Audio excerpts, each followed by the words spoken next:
Adalto. Boa noite. Boa noite.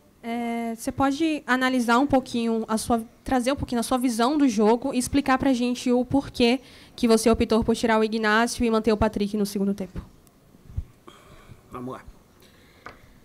O jogo começa com uma chance nossa, na sequência, numa bola totalmente despretensiosa, eles conseguem achar um cruzamento e fazem o gol. 2 minutos e 40. Muito cedo, muito cedo. Nossa equipe foi para cima. Na sequência, o Perotti sai expulso. E aí eles fazem um ferrolho lá atrás. E a nossa equipe começa a trabalhar em cima, de buscar situações de gol. Cria chances. Já no primeiro tempo, com algum volume, faltando detalhes de finalização, faltando uma oportunidade a mais, a gente vai para o intervalo com um homem a mais e precisando criar situações. O que nós fizemos? O Patrick tem uma boa construção a partir de trás, que não é tão forte do Inácio. Trouxemos o Patrick para a condição, para jogar do lado do Luiz Otávio, para melhorar a construção.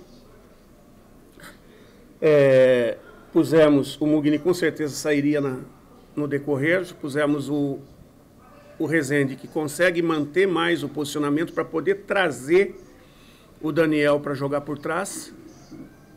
Aí a gente teria um jogador de força para proteger eventuais contra-ataques e um jogador que tem passe também.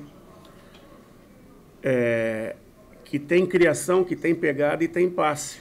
Embora ele não tenha conseguido, né, fazer um jogo no nível que ele vinha fazendo. Trouxemos o Davó para jogar junto com o Rodalega, e o Rodalega saindo no espaço para tentar criar situações nas entrelinhas ali.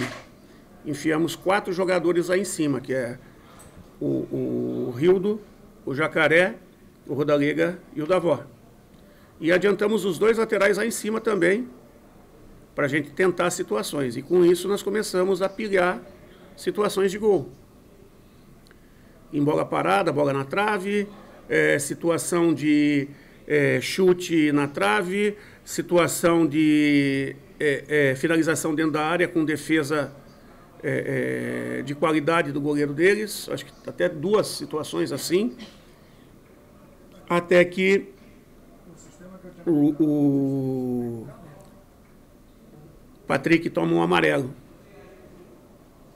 E ali 2 ou 3 minutos depois ele toma o vermelho.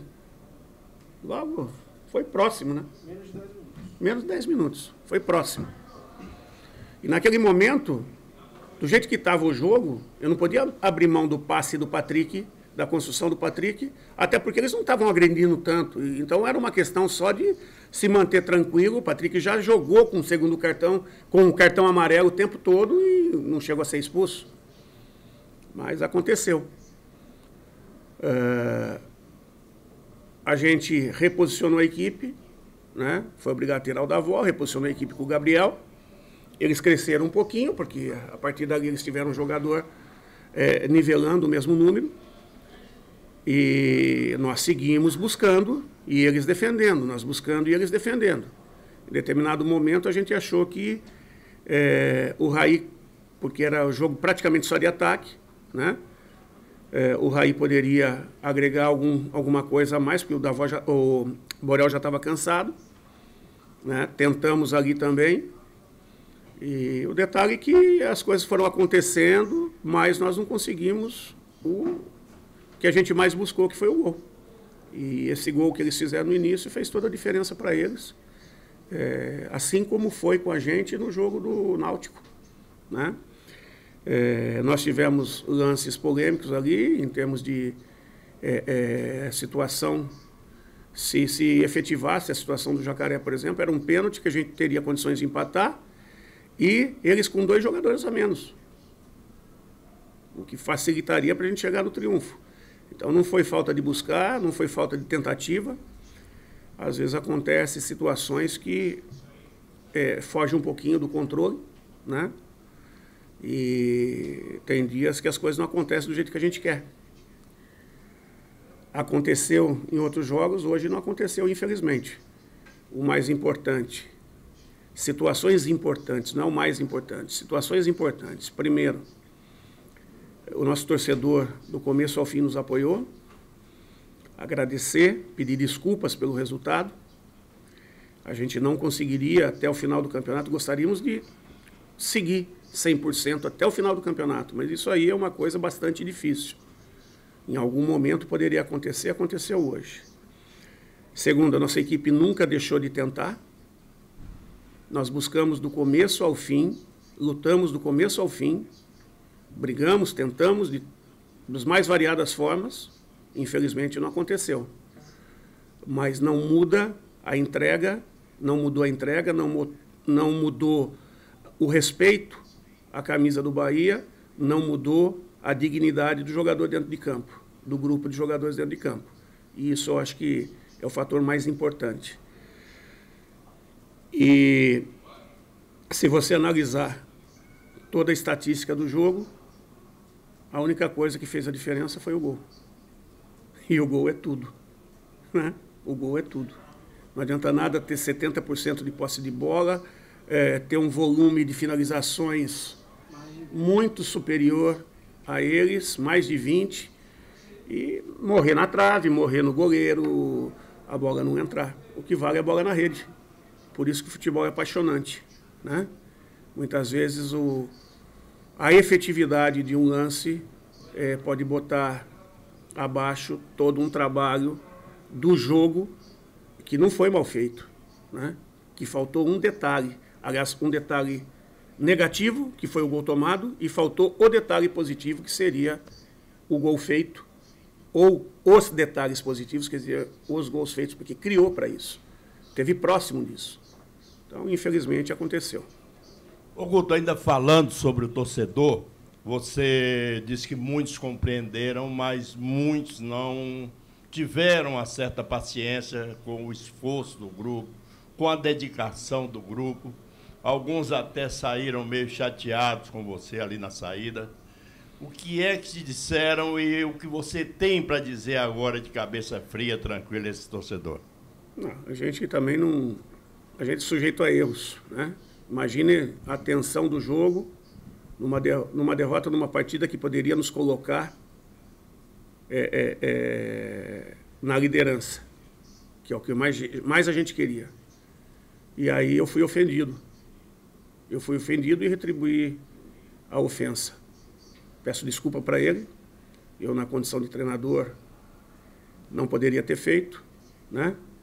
Mas, infelizmente, ou felizmente, eu sou ser humano, sujeito a erros, admito meus erros, né? E tenho, por ter o máximo de respeito para o torcedor, eu estou pedindo desculpa para ele agora. No ar. Guto, percebi um pouco de ansiedade, né? 10 contra 11, torcida empurrando, o segundo podendo ser primeiro com o 18º, que não vencia 7 jogos. Você acha que sua equipe teve um pouco de ansiedade, bateu aquele quase desespero ali durante o jogo, faltou um pouco mais de tranquilidade e viu os jogadores muito ansiosos para tentar resolver logo? Então, o que a gente não pode deixar de colocar, que a campanha da Chapecoense, antes dessa partida fora de casa, é a segunda melhor campanha. Fora de casa. Não perdeu fora. Não perdeu fora. E com essa vitória deles aí, 4 empates, 3 vitórias. Eles têm mais pontos, eles têm a mesma pontuação do Cruzeiro. 3, né? 3 vitórias e 4 empates. Então, a gente sabia de tudo isso. A gente sabia de tudo isso. Então, queira ou não queira, o gol foi muito cedo.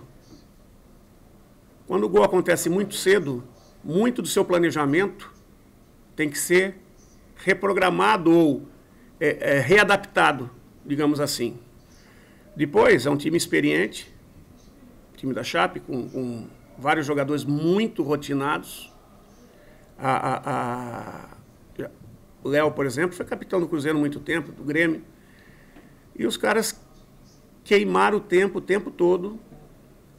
O árbitro tentou ser enérgico, mas é do jogo, né, cara? É do jogo e isso muitas vezes vai quebrando o ritmo, vai quebrando a intensidade do jogo. Teve um momento, por exemplo, que a gente estava puxando o contra-ataque e ele parou e voltou a bola lá atrás. Então são situações... E aí a hora que foi voltar, o time dele já estava reposicionado. Porque não volta cada um no seu lugar para a bola sair de novo. Então são situações que vão acontecendo. Aí os caras já se fecham, né? E a ansiedade acaba se tornando normal por você querer muito. Por mais que a gente pedisse, a gente circulava a bola, mas não achava a brecha de entrada, né? A gente tentou quebrar a linha, a gente conseguiu, acho que teve um lance do Rildo por cima, ali que o Rodalega serviu, que ele chegou um pouquinho atrasado. Depois chutou de esquerda mascado. Depois teve o lance do Jacaré, que acabaram dando impedimento, né? Então a gente buscou das mais variadas formas, né? Eu tenho certeza que se a gente tivesse conseguido, no mínimo, um empate com algum tempo antes do fim, a gente buscaria o segundo gol. Porque queira ou não queira, conforme o tempo vai passando e você não vai conseguindo, imagine como é que fica o mental. Uma coisa é você correr contra 0-0. Outra coisa é você correr contra 1-0 contra e com o time todo lá atrás. Todo lá atrás. É difícil de quebrar, né? Você tem que ter jogadores de muita qualidade e maturidade para você quebrar. E a gente é uma equipe que vem amadurecendo enquanto equipe. Vem conseguindo resultados importantes e vem tentando buscar jogo a jogo. Alguns jogos não acontece. Eu estaria muito preocupado se a gente não tivesse conseguido criar oportunidades. Mas nós criamos oportunidades, né? Então, essa tranquilidade, de repente, vai ser reflexo de melhoria, né? Vai ser busca de melhoria para os próximos jogos, para que a gente não permita que aconteça isso, ou se acontecer, a gente tenha um pouquinho mais de competência e tranquilidade para poder reverter essa situação. Guto, você fala de tranquilidade. O jogo do Criciúma, o Bahia com um jogador a mais, botou a bola no chão, teve calma até virar o jogo. Mas hoje o gol sai cedo, só que também o time se desespera cedo, né? Porque é chute que não deveria ser dado na lua, como a gente fala, bolas que poderiam ter sido trabalhadas melhor e acaba desperdiçando demais chances, como foi no dia de hoje. Marinho, tem uma situação muito importante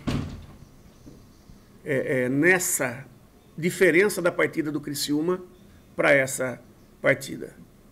O Criciúma, por estar com um a mais, ele não botou todo mundo lá atrás para defender e sustentar 1-0. Ele saiu para o jogo, achando que poderia fazer segundo, terceiro, né? E aí nós achamos o gol de empate. E aí eles falaram, nós estamos com um a mais, vamos tentar ganhar. No tentar ganhar, perderam. Então a gente tinha a condução para o gol, o espaço para o gol mais livre.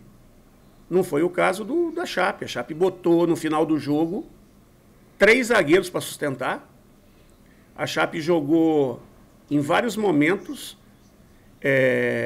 com 6 jogadores que praticamente não saíam de trás, e toda situação de transição na recuperação da bola era executada por 3, no máximo 4 jogadores. Ou seja, eles ficavam guardando posição para não permitir o nosso contra-ataque de 5 a 6 jogadores. E voltavam rápido com todo mundo, só ficavam um na frente. 8 mais 1, além do goleiro. Então esse foi o grande problema, né? esse congestionamento próximo à área, né? Com jogadores que sustentaram bem o jogo aéreo, fechadíssimos. Quando nós tivemos oportunidade, a gente não conseguiu, ou quando conseguiu, o goleiro foi bem. Guto, boa noite. Queria saber como é que você está vendo esse retorno do Roda Liga. Se eu não me engano, são 3 partidas já que ele volta, 4.